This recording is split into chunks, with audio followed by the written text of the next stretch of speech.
이어서 바로 오늘 우리는 원래는 연중 제4주일이지만 말씀드린 대로 돈보스코 축일을 앞당겨서 이렇게 우리가 대축일로 봉헌하죠. 원래 지난 1월 24일이 우리 본당의 주보성인이신 성 프란치스코 살레시오 성인이라 또 그것도 작년 같으면 당겨서 이동 대축일 할 텐데 이동하려고 했더니 설날이어서 그래서 24일 그냥 연휴 중에 그리고 그 질문을 통해서 우리에게 큰 은총을 베풀어 주실 것입니다. 물론 하느님의 전부를 통해서 첫 번째 질문은 나의 꿈은 무엇인가? 얼굴 표정들이 어르신들은 무슨 이 나이의 꿈이야. 지금의 꿈이 아니고 다 어릴 적 아마 10살 이 아래에 있을 때 소년 소녀였을 때 아유 나는 그래도 꿈이 나는 커서 뭐가 될 거야 라고 하는 그런 꿈들을 다 가지고 계셨을 것입니다. 그 꿈이 지금 이루어져서 살고 계신가요? 어느 꼬마가 이모한테 물어보죠. 이모는 커서 뭐 될 거야? 이모가 조카한테 이모는 이미 다 컸어. 조카가 이모한테 그럼 이모는 뭐가 된 거야? 아이러니한 질문입니다.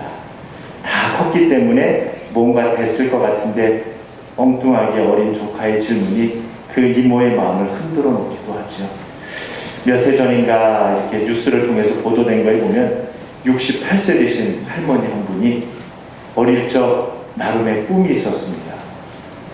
자기는 선생님이 돼서 아이들을 가르치는 게 꿈이었는데 집안 형편이 어렵고 농사를 짓고 근근히 살아가야 되니 학교에 갈 꿈도 못 꾸고 68세가 돼서 초등학교 졸업 검정고시에 합격하고 중학교, 고등학교를 검정고시 패스를 하고 7순위 넘어서 대학교까지 입학을 하신 그 할머니의 사연.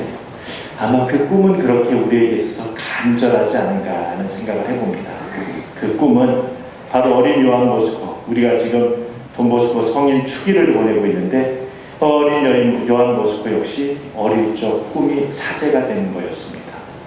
그런데 그 꿈이 실현이 되는 과정은 결코 녹록지만은 않았다라고 하는 거죠. 그래서 여러분에게 두 번째 질문을 드립니다. 나의 첫 기억은 무엇인가? 꿈이 아니라 내가 꿈꾼 것이 아니라 내가 기억하는 가장 오래된 기억. 이 과학자들은 뇌를 과학하는 그 연구하는 과학자들은 사람이 기억할 수 있는 가장 어렸을 때 나이는 만 3세 정도는 지나야 된다고 합니다.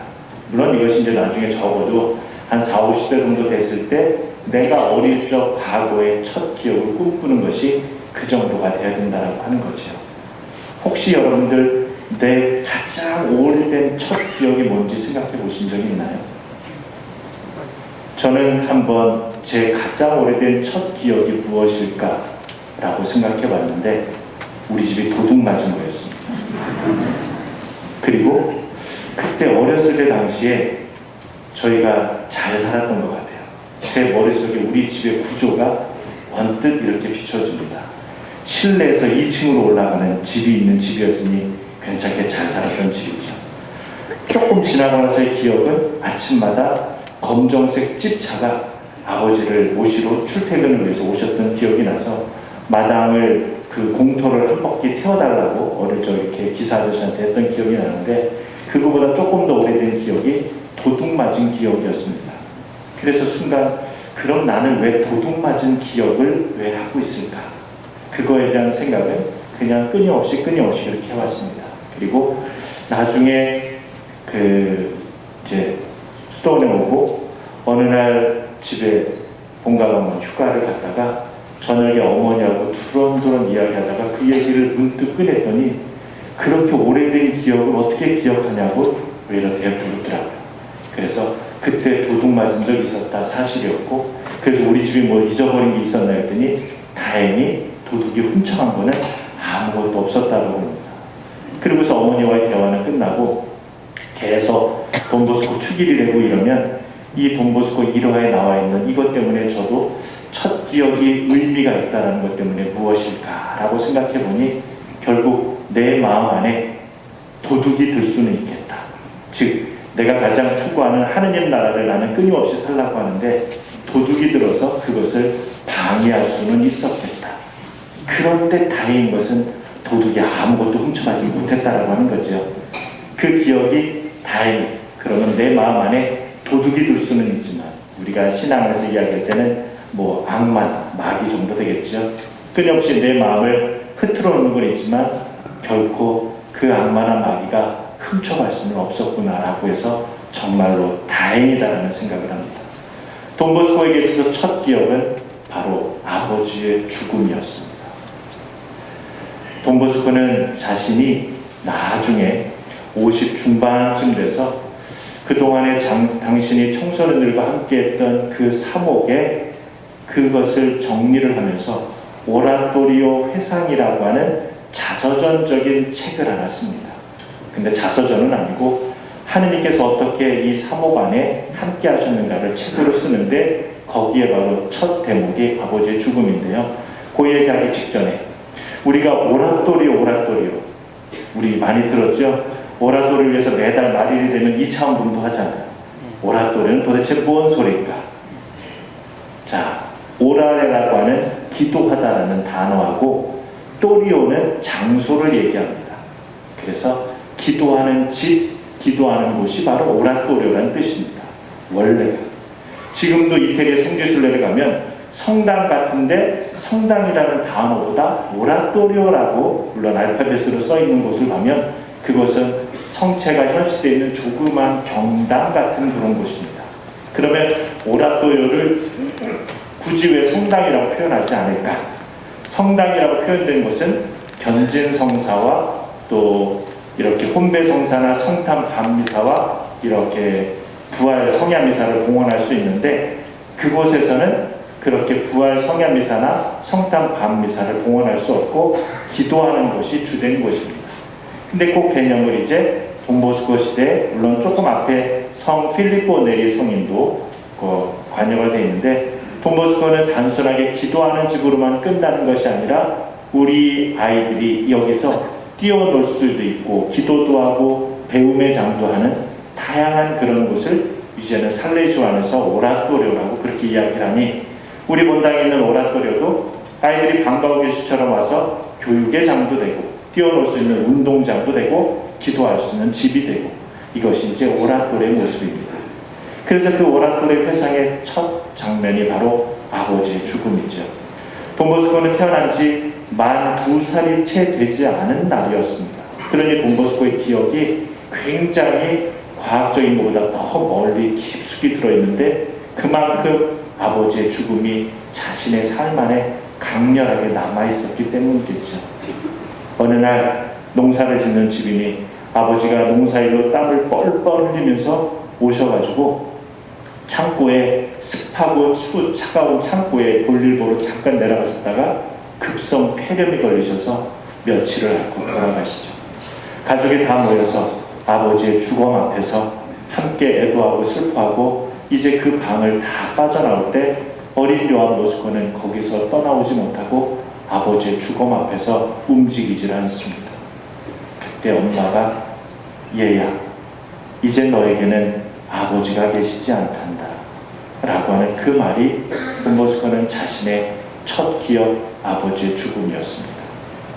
그러면 돈보스코는 사제가 되고자 하는 열망, 그러나 그 당시에 아버지가 안 계신 것, 특별히 농사를 짓는 집에서 남성의 위치는 힘을 써서 농사를 짓는 데 있어서 가장 큰 1등 공신이어야 되는데 그 아버지가 안 계시니 그 가족은 농경사회에서도 함께 먹고 살기가 쉽지 않았다라고 하는 거죠. 그러니 아버지의 죽음은 곧 자신의 삶 안에서 미래를 헤쳐나가기가 쉽지 않은 가장 큰 이유였습니다. 우여곡절 끝에 조금 지나고 한 10살 조금 지났을 무렵 그래도 다행히 근처에 있는 신부님의 영향으로 그 신부님에게 나도 신부님이 되고 싶다라고 해서 그 칼로소 신부님이 처음으로 영적인 지도자요 선생님이요 이제 사제가 되는데 경제적인 도움까지 줄 것으로 요한 보스코에게 확신을 합니다. 그런데 채 1년이 되지 못해서 그 신부님이 돌아가시게 되죠. 그 신부님이 자신이 갖고 있던 모든 돈을, 유산을 요한 보스코에게 다 줍니다. 그 돈이 당시에 600리라, 600리라면 그 당시에 한 달 하숙비가 20리라였습니다. 그러면 2년 반 동안 하숙비를 낼 수 있는 돈이니 굉장한 돈이었겠죠. 더군다나 어린 요한 보스코에게 그 돈을 가지고 있어야지만 사제가 될 수 있었습니다. 왜냐? 사제가 되기 위해서 지금은 돈 때문에 신부님이 못 되는 사람은 없습니다.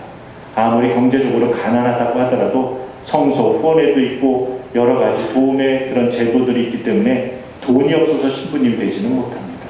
그러나 돈보스코 시대에는 돈이 없으면 사제가 될 수도 없었습니다. 왜냐? 그때는 사제가 되기 위한 단계 갈 때마다 교회에 공헌금을 많이 내야 됐던 거죠. 지금은 사제가 되기 위해서 4단계만 거치면 됩니다. 독서직, 시종직, 부재, 사제. 우리 1독서, 2독서, 원래는 독서직이라고 하는 직을 받아야지 하지만 그렇게 따지면 본당에 있는 모든 신자들이 신학교를 다 가서 그 독서직을 다 받아야 되니 일정 교육을 받으면 그렇게 합니다. 복사를 쓰는 것 역시 시종직을 받아야 됩니다. 그래서 4단계만 거치면 되지만 돈보스코 시대 당시에는 구품제입니다. 9단계를 거쳐야지만 그렇게 신부님이 될 수 있었고 9단계 거칠 때마다 매 단계마다 교회에 공헌금을 내야 되니 돈이 없는 요한 보스코에게 사제가 된다라고 하는 건 어불성설이었습니다. 그런데 돈보스코는 그 모든 역경을 헤쳐나가면서 자신의 꿈을 온전히 하느님에게 맡기며 한 걸음 한 걸음 나아가는 거죠. 즉 어릴 적 아버지가 잃었던 그런 슬픔, 자신의 첫 스승이여 영적 도움이었던 신부님의 죽음, 거기에 굴하지 않고 부족하고 없는 것을 채우기 위해서 급급했던 요한 보스코가 아니라 오히려 모든 것을 나누어 주기 위해서 요한 보스코는 자신의 삶을 바쳤습니다. 다행히 하느님께서 요한 보스코에게 다른 사람이 가지고 있지 않은 2가지의 달란트 은총을 주셨습니다. 그것 중에 하나가 표현이 좀 그렇긴 그런데 잡기에 능하셨습니다. 요즘으로 이야기하면 카드놀이 끝내주기 잘하셨습니다. 서커스, 흔히 이야기하는 줄타기 뭐 이런 거, 그 다음에 흔히 이야기하는 시장에 가면 야바위꾼들이 뭐 구슬 같은 거 입고서 휙 해가지고 하는 거, 이거를 유심히 보고 있다가 집에 와서 끊임없이 연습하고 동네 친구들에게 함께 놀이의 문화를 만들었던 거죠. 돈보스코는 그런 것처럼 세상 사람들에게 있어서는 하찮아 보이는 것까지도 잘 연구하고 그것을 놀이의 수단으로 써서 나중에 젊은이들, 아이들과 함께 놀이 문화를 형성하는 데 있어서 큰 도움이 됐습니다. 또 하나는 머리가 아주 명석했습니다. 기억력이 끝내줬다라고 하는 거죠. 그래서 학창시절 책을 잘못 갖고 와가지고 수업 시간에 엉뚱한 책을 펴놓을 수밖에 없는데 그런 옆에 있는 친구들이 계속 딴 책 꺼내놨다고 키득키득 하고 있으니 선생님이 무슨 일이야? 일어나서, 그러면 요한 보스코 일어나서 몇 페이지에 있는 책을 읽고 해석해봐. 엉뚱한 책을 들고 그 전날 공부했던 걸 기억하면서 토시 하나 안 틀리고 그대로 읽고 해석했다라고 하는 이야기를 본인 스스로 전합니다. 그렇게 돈보스코는 그렇게 여러 가지 능력이 좋고 또 음악적인 재능이 뛰어나고 자신의 좋은 머리로서 자신의 사제로서 살아가는 데 있어서 그 모든 것들을 자신을 위해서만이 아니라 보다 더 도움이 필요한 청소년들을 위해서 모든 것을 나누고 내어줬던 그런 삶이었죠. 그러기에 당신은 오늘 끊임없이 기도 중에 나왔던 청소년들의 아버지요 스승이며 친구라는 단어, 아버지로서 보다 더 도움이 필요한 이들, 아버지가 없는 아이들에게, 자신도 아버지가 없었지만 아버지가 없는 아이들에게 아버지의 모습으로, 그리고 도움이 필요하고 교육이 필요한 이들에게는 선생님의 모습으로, 또 스승의 모습이자 또 동시에 친구의 모습으로 그들에게 다가가면서 그들의 영혼 구원과 그들의 삶을 더욱더 풍요롭게 살기 위해서, 그래서 돈보스코가 끊임없이 청소년들에게 외쳤던 것, 정직한 시민, 착한 그리스도인. 그래서 사회 안에서도 정직하고 올바른 사람으로 살아가고 신앙인으로서도 착한 신앙인으로서 살기를 바랬던 거죠. 그러기에 모두가 돈보스코를 만났던 사람들은 돈보스코가 우리를 사랑한다가 아니라 돈보스코가 나를 사랑한다고 생각했습니다. 돈보스코와 함께 살고 있었던 그곳 오라토리오에 최소 1000여 명 정도가 함께 살았지만 돈보스코가 나를 특별히 더 사랑한다라고 느꼈던 거죠. 그러니 돈보스코께서는 끊임없이 우리에게 하셨던 이야기가 젊은이들을 젊다는 이유 하나만으로 사랑받기에 충분하고 사랑하기 위해서 끊임없이 노력해야 됨을 우리에게 언급하셨던 것 같습니다. 자신에게서도 부족하고 오히려 누군가에게 도움을 받는 것에만 급급한 것이 아니라 모든 것을 나누어 줄 수 있었던 요한 보스코. 어쩌면 우리에게 있어서 가장 큰 선물은 우리도 살아가면서 이 세상 내 것을 챙기기에 급급합니다. 물질이든 내적이든 내 것으로만 채우기에 급급하지만 그것을 나눌 때 더 커지고 더 큰 은총과 행복이 내 안에 자리함을 요한 보스코 성인을 통해서 우리에게 좋은 또 모범을 보여주신 것 같습니다. 그러니 요한 보스코 대축일을 지내는 우리 본당의 모든 신자분들, 예비 신자분들, 성인의 전구를 통해서 우리도 가진 것을 나누며 하나님으로부터 더 큰 은총과 또 행복 속에서 이번 한 주간 또 매일의 삶을 살아가시는 우리 신자분들이 되시길 기도하겠습니다. 아멘.